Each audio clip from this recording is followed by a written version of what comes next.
You know, there's this old cliche that analysing comedy is like dissecting a frog, that no one enjoys it and the frog dies. Well, get out your knives, folks! It's frog murdering time!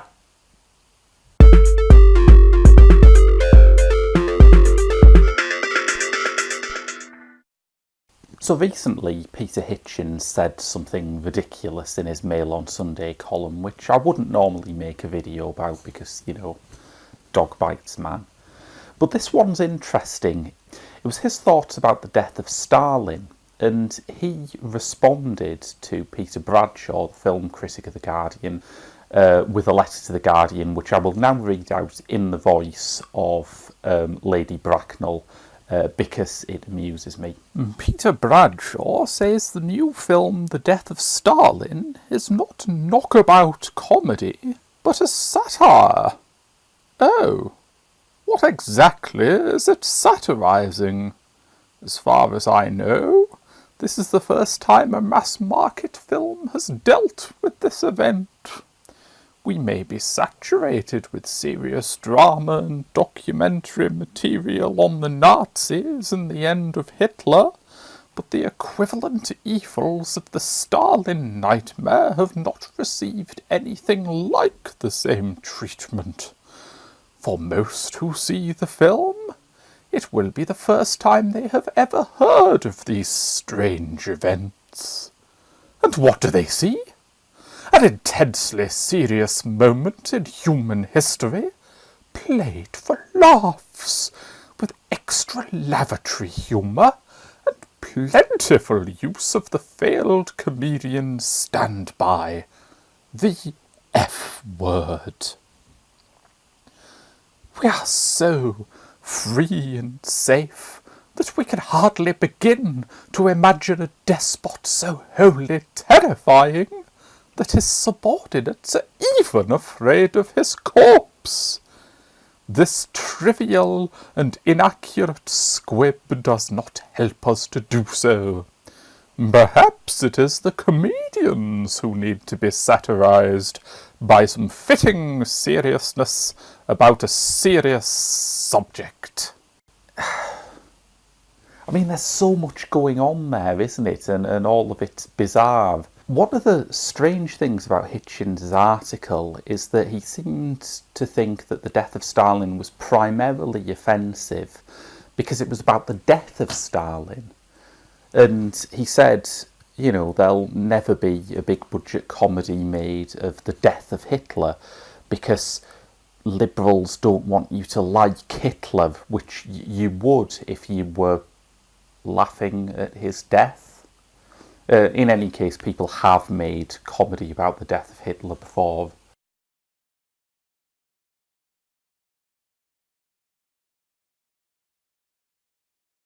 Although, you know, that wasn't a big budget production.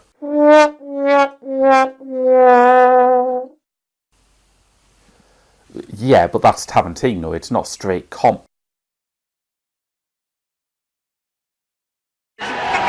Fantastically, Danny Baker, the British radio host, quoted to him a joke from The Producers. Hitler was a great painter. He could paint a whole apartment in an afternoon, 2 coats. And Hitchens responded by saying that it was a bad joke because Hitler wasn't that kind of painter, which... There are certainly many things that happened during World War II that I would feel cautious joking about. The death of Hitler is not one of them. It's one of the few things that happened in Germany during the war years that I would say was quite good, actually.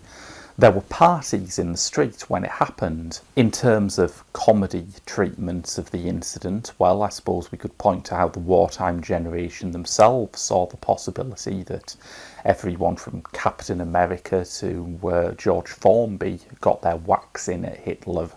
So, in a more metaphorical sense, did Charlie Chaplin, although Chaplin always said that he regretted the great dictator, that he was embarrassed by the scenes which, for instance, went into the Jewish ghettos or that made Hitler out to be a simple clown. He said that had he known the true horror of what the Nazis were doing, he would never have made that film.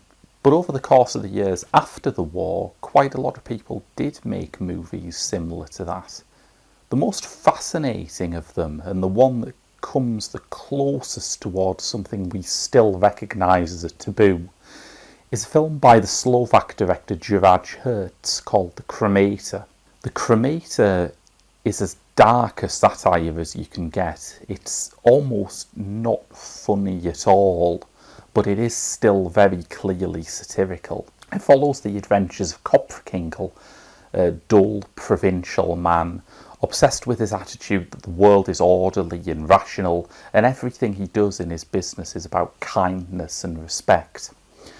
He hears rumours that an army has invaded his home country of Czechoslovakia, as it was then, but he assumes that they must mean well because we live in an orderly world. The invading army come in, and for a while in the Cremator you're not quite sure when it's set, but now you realise these people are Nazis, this is World War II. They approach Kopfkinkel because he has a particular job that they're going to be needing a lot more of. He works a crematorium. The whole film is about taking a banal, dull, suburban type, the sort of person who in another generation might have been an Adrian Mole or a Reginald Perrin, and it turns him into an accomplice to the Holocaust. And you might think, well, that's horrible, that's not treating the Holocaust with any gravity. Who is this Juraj Herz that he feels the right to take the Holocaust and treat it like that? Juraj Herz is a Holocaust survivor. We laugh at horrible things to give us catharsis. It's not for nothing that one of the signs of recovery after a traumatic event is being able to laugh again. And if we, some half a century on from the Death of Stalin, find something in Armando Ianucci's The Death of Stalin to laugh at, probably part of it is because we recognise a certain totalitarianism creeping into world leaders today, and it gives us the permission to laugh at them. Comedy is not necessarily a moral art, but it has a morality around it. One of my favourite books is Lewis Hyde's Trickster Makes This World, which tracks the origin of comedy back to the rituals used to honour trickster gods in tribal cultures. The trickster is often greedy, the trickster needs too much food, too much sex, the trickster crosses boundaries between, say, food and dirt, or God and man, boundaries that the tribe wants to reinforce as something that should not be crossed. And so the tribe laughs when Trickster does this, because the tribe knows that this is foolish and wrong. In my opinion, a society without taboos will quickly find itself becoming a society without jokes as well. Mel Brooks, who knows more about the ethics of laughing at terrible things than I think most people, once said, "Tragedy is when I cut my finger. Comedy is when you walk into an open sewer and die." Now, I mean, part of what I like about this explanation of comedy is that it is in itself a well-constructed joke. Just as you think you've heard the crescendo with the open sewer, he adds "and die" in at the end as an even more unfair stinger. But by turning it into an issue of I and you, he's actually inviting you to reflect on the unfairness of that. Somebody with no sense of humour at all, like Peter Hitchens, might paraphrase that as, comedy is about bad things happening to a character you don't relate to. Tragedy is about bad things happening to a character you do relate to. That's a sort of adequate paraphrase, but when you hear Brooks's version, you think, hang on, why is my death funny? It's not, you're lovely. There's a phrase that's often used in comedy criticism called punching up as opposed to punching down. And the lines between punching up and punching down are sometimes slightly blurred. You might think, for example, that making fun of a politician's disability is punching up because they're a politician, they have power over you. Disabled people might feel that that's punching down towards them. But I think everyone can agree that when you're making fun of Joseph Stalin, that is very definitely punching up. So why are people still offended by it? I think part of the reason is because we're now far enough from the days of the Gulag or indeed the Holocaust that we worry about its memory slipping away. Somebody like Juraj Hertz can make a satire based on the Holocaust, and it works because he knows that all of his audience will have the same shudder as they realise what's going on. In modern times, we think, well, do we? Do we know what it is? If we know what it is that knowledge based on reputable and accurate forms of information? It's right to be fearful about that knowledge slipping away. I don't think it's right to put the burden on Armando Ianucci to fix it.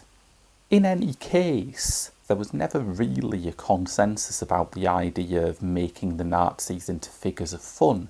John Grierson, one of the pioneers of British documentary filmmaking, famously manipulated a clip of Hitler during the war years to make it look like he was dancing a jig. The Grierson film, by the way, is homaged over the opening credits to one of my favourite comedy films, Jindřich Polák's Tomorrow I'll Wake Up and Scald Myself with Tea, which is also a Czechoslovak film, like The Cremator.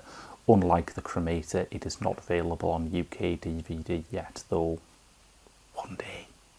The Grierson film now is looked upon as a classic of its type, but it was contentious at the time. Like a lot of the British documentary unit's output during World War II, it was criticised for being self-indulgent at a time of national crisis. Grierson had to justify the actual manipulation of the footage. It was controversial, just in the same way that, as Lindsay Ellis shows in her excellent video essay on the producers, Mel Brooks's satire on Nazis was controversial at the time as well. We assume that they weren't, because Grierson and Brooks have won the argument over those pieces of work. But it's an illusion. There wasn't a period of immediate consensus over the necessities of those works, and there were plenty of satires on totalitarianism, like The Cremator, that still look very disturbing to people today. There's this idea around nowadays that comedy is dying because millennials, who are, after all, to blame for everything, are too politically correct. But that argument rests on this idea of the false consensus. The argument, for example, that you couldn't make Blazing Saddles today seems to rest on this assumption that a modern Western must be a sort of politically correct liberal fantasia with no bigotry, in the vein of something like Dances with Wolves, but much, much more so. And that's obviously not true. A modern Western would be something like S. Craig Zala's Bone Tomahawk or Quentin Tarantino's Django Unchained, which out N-words Blazing Saddles within the first couple of minutes, probably. Or, for that matter, Seth MacFarlane's A Million Ways to Die in the West. And, you know, as much as it kills me to compare Seth MacFarlane to Mel Brooks, in terms of offensiveness, there really isn't much to choose in between those two films. And millennials, of whom I don't count myself as one, I'm slightly older than that, allowing me the God-given right to pontificate about what they do and don't like. Millennials kind of like Seth MacFarlane and South Park and a lot of other things that don't fit the easily offended millennial stereotype. The people who are crying and saying this can't be done and calling for censorship are people like Peter Hitchens. What a snowflake.